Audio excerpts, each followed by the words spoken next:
Welcome to Rue's Workshop Shenanigans. Today we are making an IBC worm farm.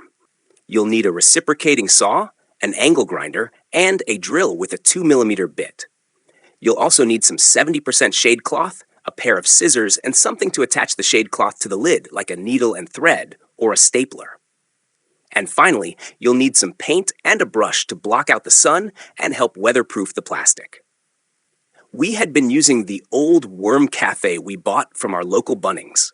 At one point, we had 4 of these farms running at once. Instead of going back to that point, we have decided to try a larger, do-it-yourself version. All right, let's get started.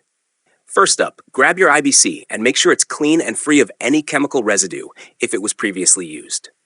You're going to use your angle grinder to cut off the plastic clasps from the metal top frame.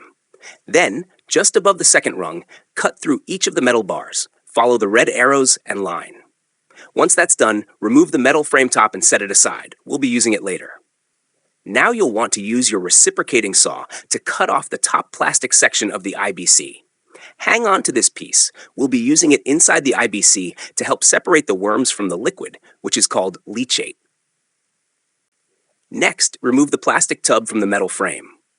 Once it's out, go ahead and apply a few coats of paint. This will help block out sunlight and protect the plastic from weather damage. While the paint is drying, grab the plastic insert you cut from the top earlier. You're going to cut out a small indent on one edge. This allows room for the tap so it doesn't get in the way when the insert slides into the bottom section. Once that's done, drill a series of holes through the insert. These holes will allow the leachate to drain through while keeping the worms and compost above. Now, grab your angle grinder again and clean up the edges of the future lid by cutting off the runs we don't need. Once that's done, put the plastic tub and the insert back into the metal frame. Make sure everything fits snugly before moving on to the next step.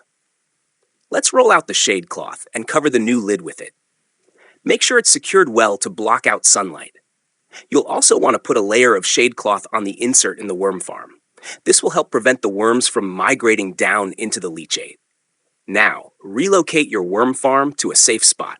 Fill it with organic matter and add your worms. To manage the leachate, you can drain the sump by opening the tap.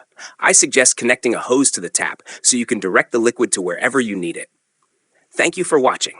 If you enjoyed the video, please give us a thumbs up and hit that follow button. We'd love to hear from you, so leave a comment below with any other farm projects you'd like to see. Happy farming!